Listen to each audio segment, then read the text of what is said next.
Hola cadetes, ¿cómo están? Bueno, este es el último video que vamos a filmar en relación con el proceso para realizar un protocolo de investigación. Como recordarán, en el video anterior nos quedamos en la explicación de los supuestos de la investigación. Yo les comentaba que estos supuestos nos van a expresar cuáles son las ideas que previamente nosotros tenemos al empezar a investigar algo, ¿no? Todos nosotros tenemos de alguna manera hipótesis, por decir algo, sobre por qué ocurre un fenómeno. ¿Qué es lo que pasa en la investigación cualitativa? En la investigación cualitativa no les llamamos hipótesis, porque esto tiene una razón epistemológica. Recordemos que la epistemología es la teoría del conocimiento, la teoría que nos permite problematizar cuáles son las condiciones de producción del conocimiento. Bueno, esto es epistemológico. ¿Por qué? Porque cuando nosotros hablamos de hipótesis, estamos hablando de una situación que nosotros hemos concebido previamente sobre un fenómeno y lo único que vamos a ir a hacer con la investigación es comprobar o descartar que sea como nosotros pensábamos de antemano que era. En la investigación cualitativa no es así. En la investigación cualitativa se busca producir conocimiento que no se ha pensado como tal porque proviene principalmente de los actores, de sus acciones, de sus prácticas, de sus discursos, ¿no? Y por supuesto, es cierto que nosotros tenemos como ideas anteriores a la investigación acerca de por qué ocurre una situación, ¿no? Pero no las vamos a ir como tal a comprobar. En este sentido epistemológico, lo único que vamos a hacer con esto es tratar de verbalizar por qué nosotros veíamos o vemos al fenómeno de la manera en que lo enfocamos. Les he puesto el ejemplo de lo que yo hacía con mi tesis de maestría. Bueno, yo imaginaba que iba a llegar a las secundarias y que iba a ver que pues los chicos eran como muy reprimidos en muchos aspectos de su conducta, en muchos aspectos incluso de la sexualidad, ¿no? Porque esos eran mis supuestos. Por supuesto, uno quiere llegar y comprobar que eso es así, que uno tenía la razón desde un principio, pero no es cierto. Cuando yo llegué a las secundarias vi que las cosas habían cambiado mucho desde mis tiempos, que ya no eran como yo pensaba que eran.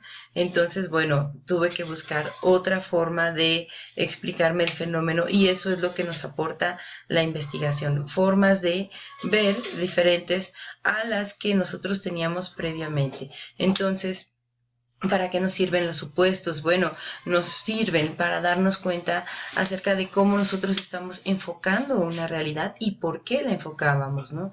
En el caso de mi tesis de maestría, se debe al hecho de que, bueno, yo había estudiado en una de las secundarias en las que hice mi investigación, ¿no? Yo había estudiado ahí, yo había vivido ahí una cierta situación en el sentido de que, bueno, había mucha disciplina, había como muchos tabúes que se hacían presentes a la hora de comportarse en grupo, etcétera. Entonces, bueno, yo tenía esa idea, pero al darme cuenta de que no era así, curiosamente es cuando entiendo, ¿no? Cómo todo lo que me estructura como adolescente estaba aún permeando en mi visión ya de adulta, ¿no? En mi visión de las cosas. Y eso es lo maravilloso de la investigación, que la investigación nos permite darnos cuenta acerca de cómo vemos al mundo y por qué lo vemos así, ¿no? Esta es la utilidad de los supuestos de investigación. En este apartado, lo que necesitamos incluir son dos puntos. Uno es la descripción de cada uno de los supuestos que tenemos sobre la investigación. Vamos a poner un ejemplo. Imaginen a los cadetes que quieren realizar este proyecto acerca de, bueno, por qué los cadetes se divorcian cuando entran a la Escuela Militar de Transmisiones. Bueno, ahí estos cadetes deberían poner todo lo que ellos creen que son las causas de estos divorcios antes de hacer la investigación, ¿no? A lo mejor alguien puede decir, bueno, yo creo que se divorcian porque ahora sí que los cadetes pasan tanto tiempo en la escuela, tienen actividades muy demandantes y pues realmente no tienen tiempo para estar con sus esposas, para ayudarles con el cuidado de los hijos, para apoyarlas en muchas situaciones. Esa sería una explicación previa antes de hacer la investigación, ¿no? Y hay que describirlos, ¿no? A lo mejor tienen otro supuesto además, o sea, se vale poner también lo que creemos que vamos a encontrar a la hora de investigar. Lo pueden poner, bueno, es muy probable que muchos cadetes no quieran hablar de las causas directas de su divorcio. Ese también es un supuesto. Todo lo que a ustedes se les ocurra suponer respecto del fenómeno que van a estudiar antes de hacer la investigación se llaman supuestos, ¿no? Otro ejemplo de supuesto que ustedes tendrían que describir en este primer punto podría ser, en cuanto al tema que venimos manejando de lo del divorcio, podría ser, bueno, los cadetes que se divorcian experimentan depresión, ya que muy rara vez vuelven a ver a sus hijos. Es una suposición, por supuesto, ¿no? Entonces, esta situación hay que plasmarla en este primer punto de la descripción aquí, ¿no? ¿Cuáles son nuestros supuestos? ¿Qué suponemos antes de llegar a la investigación? Hay que describirlo en este primer punto. Luego viene un segundo punto, que es el ejercicio de vigilancia epistemológica de los supuestos. Ya en el protocolo hicimos un primer ejercicio de vigilancia epistemológica que tenía que ver con la motivación personal que nosotros tenemos para realizar el protocolo con ese tema concreto, ¿no? Con ese objeto de estudio concreto, ¿no? Eso lo hicimos en el apartado de la justificación, pero ahora lo tenemos que volver a hacer en el apartado de los supuestos. Es decir, nuestro protocolo va a contener dos momentos en donde vamos a tocar lo que es la vigilancia epistemológica. Uno va a ser en la justificación y otro va a ser en el apartado de los supuestos. ¿Por qué aquí necesitamos de nuevo recurrir a la vigilancia epistemológica? Bueno, precisamente, como yo les decía, es muy importante que a través de los supuestos empecemos a preguntarnos por qué vemos las cosas como las vemos, ¿no? En este ejemplo que yo les ponía de mi tesis de maestría, un ejercicio de vigilancia epistemológica aquí tendría que ver con el hecho de decir, bueno, yo estoy viendo eso, porque finalmente la experiencia que yo tuve en esa secundaria fue una experiencia de una educación muy aplastante, y siento que eso me dejó como cuentas pendientes con la educación, ¿no? Todo eso hay que hacerlo presente en este segundo momento de vigilancia epistemológica que vamos a incluir en el apartado de los supuestos. Vamos a poner otro ejemplo. Imaginen a los cadetes que quieren hacer un estudio respecto de, bueno, cómo es posible que a lo mejor, cuál es el significado que tiene el deber para los cadetes de primer año, para los cadetes de segundo año, para los cadetes de tercer año en la Escuela Militar de Transmisiones. Ahí ustedes deberían ponerme como cuáles son sus supuestos, qué suponen que van a encontrar, y en el ejercicio de vigilancia epistemológica ustedes deberían decirme, bueno, nosotros suponemos esto porque en nuestra experiencia el concepto del deber se fue transformando de esta manera, o simplemente no varió por algunas condiciones. Explicar, ¿no?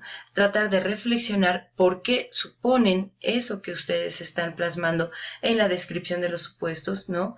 Y explicar por qué lo suponen así, con base en su experiencia con el fenómeno que ustedes están retomando, ¿no?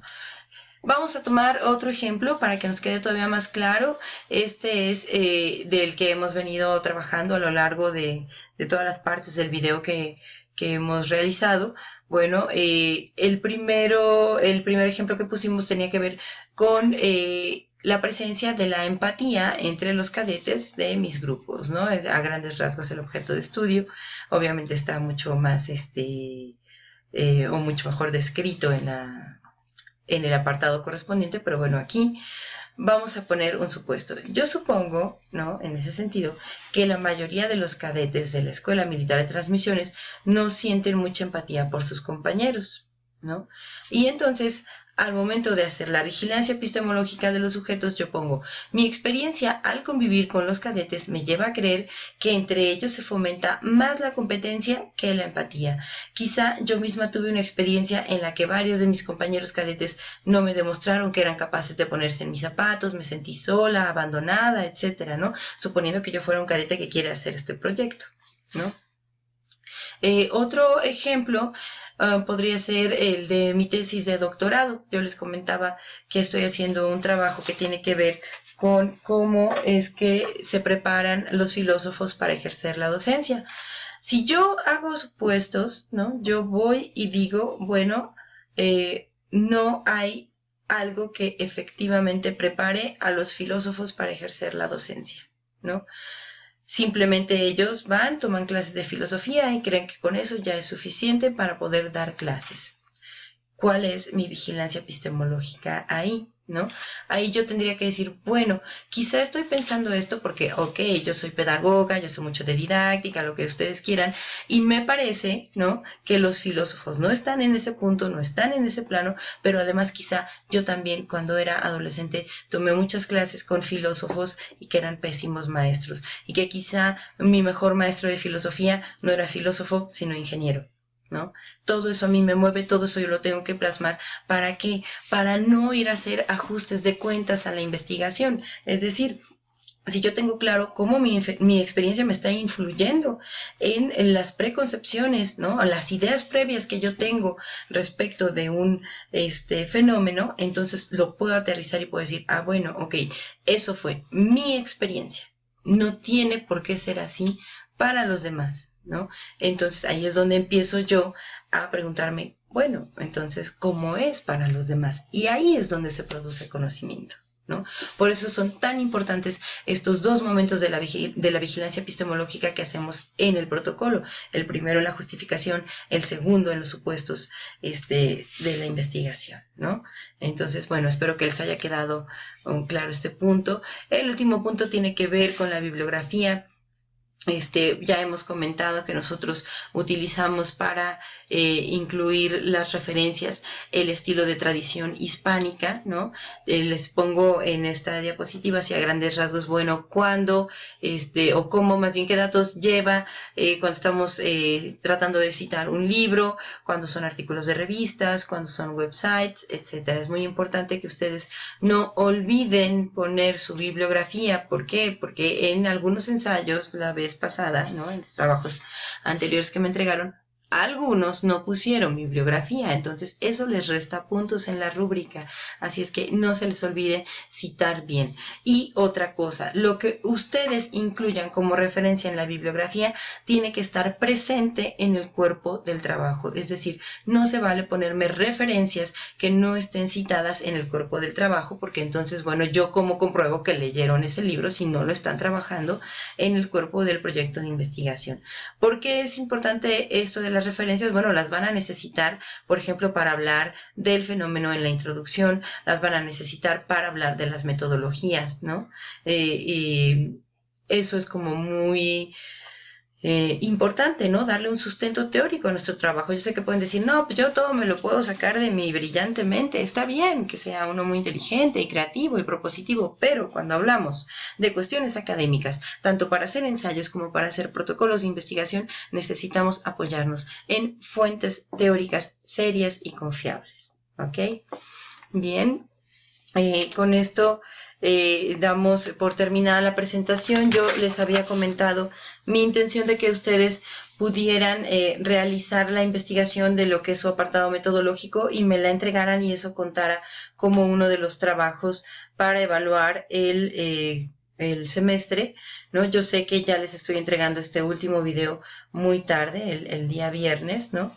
Pero espero que puedan realizar esa investigación y el día que tengamos clase les voy a decir cuándo me la van a entregar. Me la van a entregar por correo electrónico, ¿no? Espero que tengan acceso a internet, ¿no? Para que yo se las pueda revisar, ¿ok? Bueno, cadetes, eso ha sido todo en cuanto a lo que es el armado del protocolo de investigación. Si tienen dudas, estoy a sus órdenes. Bye.